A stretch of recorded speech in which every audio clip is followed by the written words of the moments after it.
Bom, dando seguimento na melhoria da negociação, na parte da condução do VAP, hoje eu vou explorar bastante esse quesito e eu vou falar mais da base da melhoria da negociação. Bom, primeiro, a melhoria da negociação, o objetivo da melhoria da negociação é reservar, apalavrar a venda, ou seja, entrar em consenso, o VAP conseguir persuadir o preço com o comprador, vendedor e com a imobiliária. Um preço que seja bom para todo mundo, preço e formas de pagamento. Esse é o objetivo. Então a gente reserva, a partir do momento que a gente reserva a venda, apalavrou a venda, aí vai para uma etapa diminuta, que é uma outra fase da condução. Como a melhoria de negociação é uma parte mais complexa, geralmente a que demanda mais esforços, é o que difere com certeza o profissional do amador. O VAP, os diferenciais do VAP na melhoria de negociação é que para a melhoria de negociação existe muita, depende muito de consistência. Uma venda imobiliária demanda muito tempo, muita energia, muito foco, precisa ter muita paciência, também muita frieza, né? Usar muito mais o racional do que o emocional.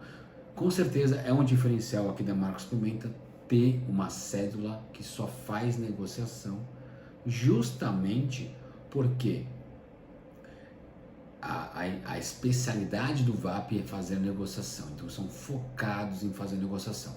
A gente tem a agenda congelada para isso. Então a gente deve gastar aí uns 80% do tempo só fazendo isso.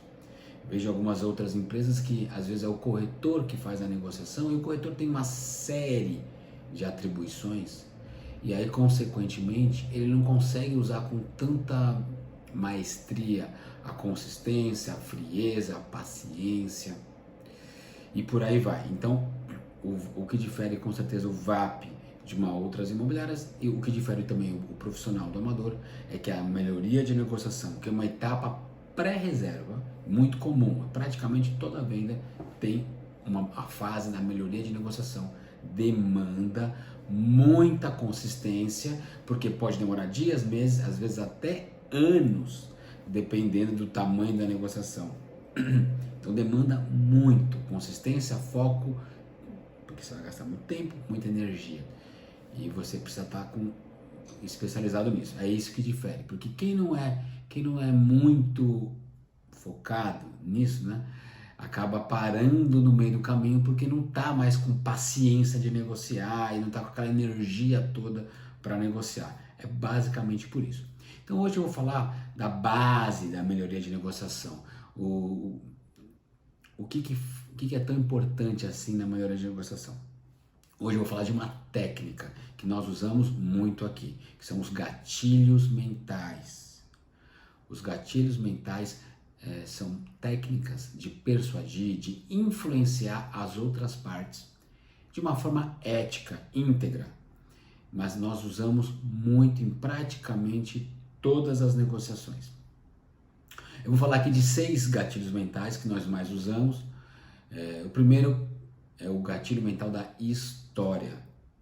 Praticamente todo comprador, a grande maioria dos nossos compradores e dos nossos vendedores são pessoas físicas. Nós vendemos imóveis de terceiros e a grande maioria são pessoas físicas.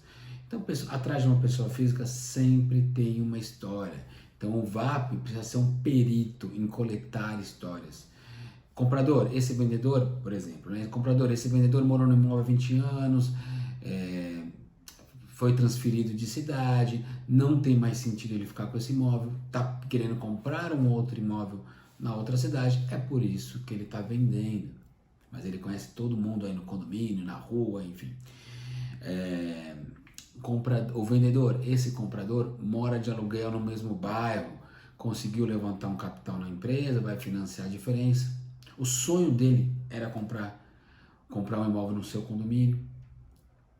Então, esses quesitos, essas histórias, esses detalhes das histórias do comprador para o vendedor, do vendedor para o comprador, fazem muita diferença. As partes começam a visualizar o cliente e aí inconscientemente ela fala, opa, esse cliente aí combina com o meu imóvel. Opa, essa história do proprietário é legal, é interessante, tomara que dê certo essa compra.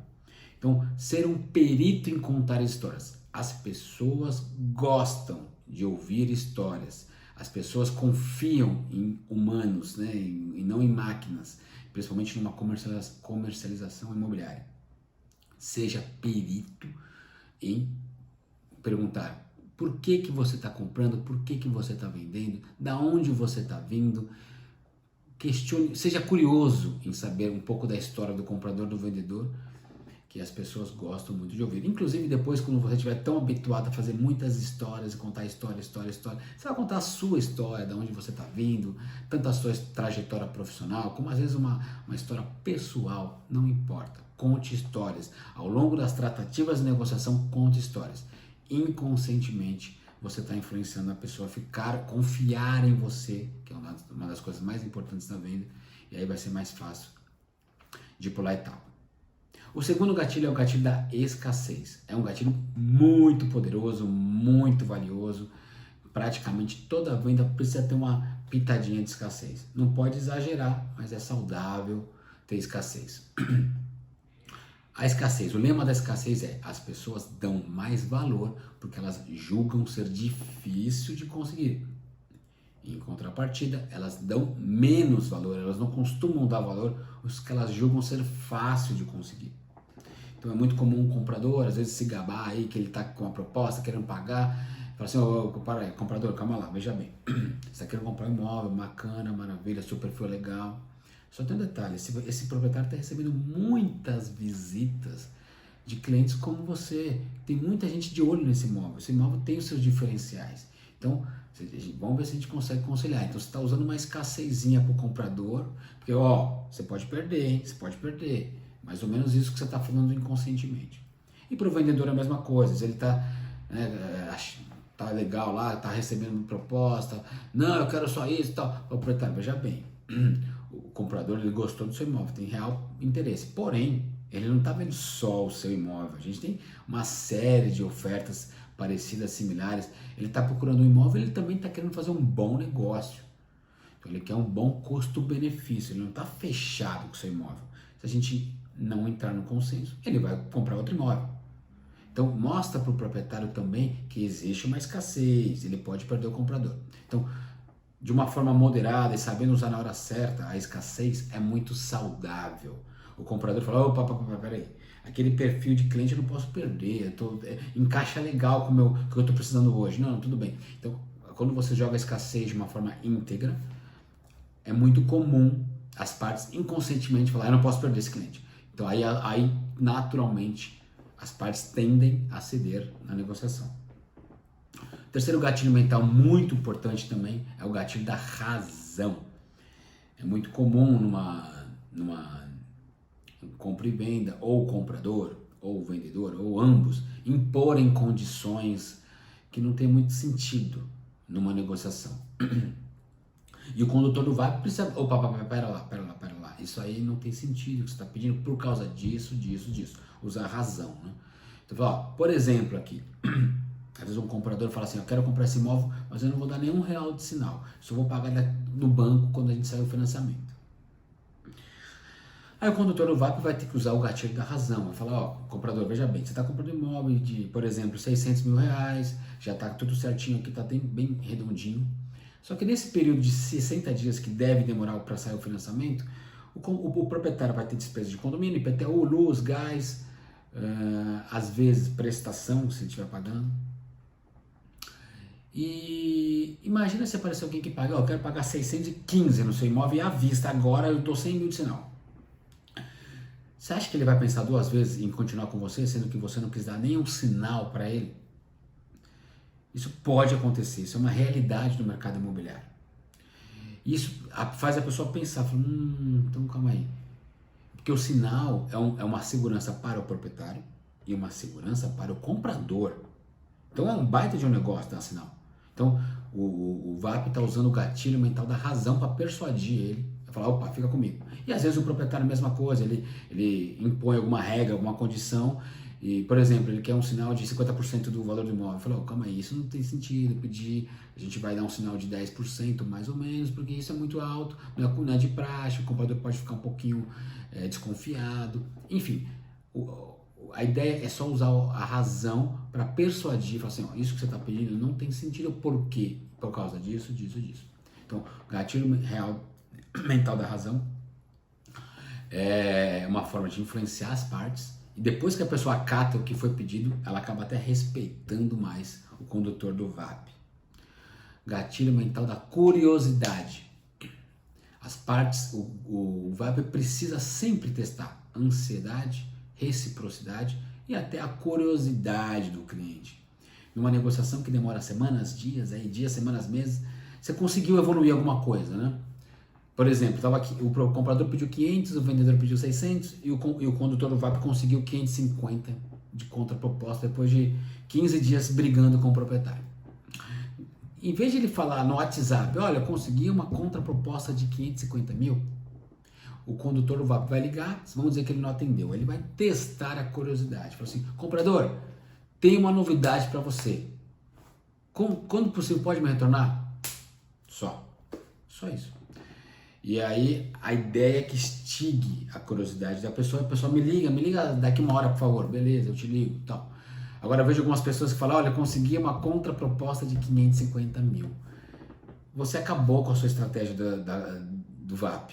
Porque a partir do momento que você faz isso, você não sente aquela reação. Você faça isso por telefone ou presencialmente, que é melhor ainda.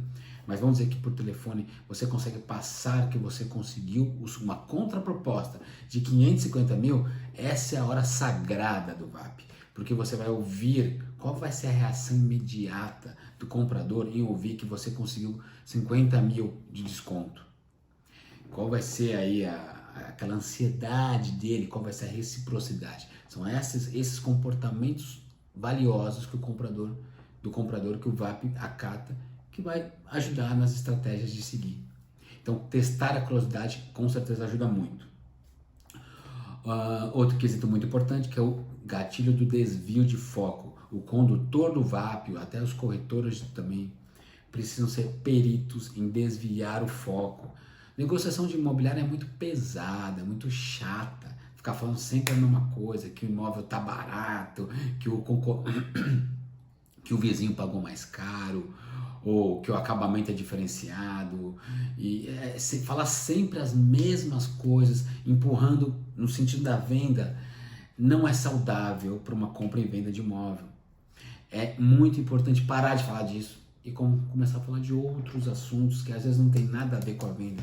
É saudável falar dos filhos, da família, da igreja, do time de futebol, da novela, qualquer coisa. Fala de qualquer coisa, muda o assunto. Queira mudar de assunto. Nas conversas por telefone, nas conversas presenciais, muda de assunto. Muda, fica leve, a pessoa vai te enxergar como um ser humano, vai te valorizar mais. Busque afinidades em comum, que praticamente todo mundo tem afinidades, é muito comum encontrar uma afinidade com outra pessoa. E aí vai falando sutilmente, depois volta a falar do negócio, se desvia e volta.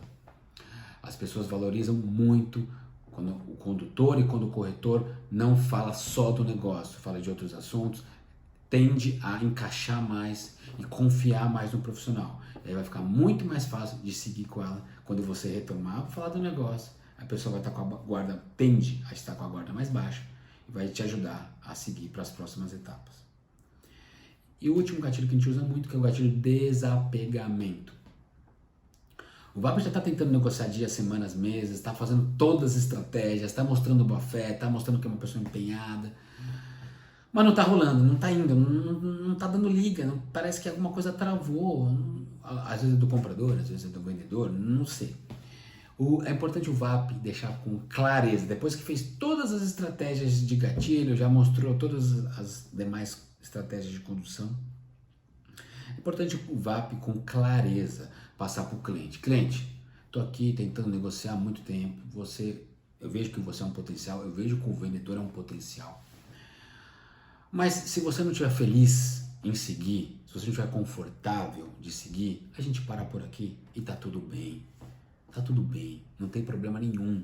A gente continua amigo aqui, quem sabe mais na frente a gente volta a fazer negócio. Não tem problema, fica à vontade, eu quero que você compre o imóvel. Mas eu quero que você seja feliz, eu quero que você compre feliz. Não quero que você compre e depois se arrependa. A partir do momento que ele deixa com clareza para as partes que ele também é desapegado, ele quer muito vender, mas se não der certo, tá tudo bem, tá tranquilo, a gente continua amigo, tá tudo certo. Às vezes é o que faz a pessoa falar, tá bom, vai, ele mostrou que ele também é um ser humano que também tem limites. Às vezes é o ponto-chave de falar, tá bom, vai, vamos seguir, vai. Você está mostrando para a pessoa que você também tem o seu lado desapegado. Isso é muito importante. Às vezes vai dar certo o negócio, às vezes não dá. Mas às vezes aí muito comum a pessoa te valorizar cada vez mais, ficar cada vez mais com você. Depois que ela viu que você também não quer vender de qualquer jeito, qualquer custo. Aí tipo, se a pessoa não comprar, ela não serve, mas é descartável. Não, não é. Às vezes isso vai ser chave ou para você vender, ou para o cliente ficar com você e te valorizar muito como um profissional. Então use sempre o gatilho de desapegamento, é muito importante. São diversos outros gatilhos mentais aqui que dá para ficar falando horas e horas, mas esses 6 são os suficientes, são os mais comuns, são mais usuais que são chaves aí para a venda acontecer e para o cliente ficar, reter com o condutor do VAP. Nos próximos vídeos eu vou falar de outras estratégias de melhoria de negociação na condução do VAP, tão importante quanto essa, mas essas foram a base, né? Daqui para frente tudo tem a ver com o que nós falamos na base desse vídeo, tá bom?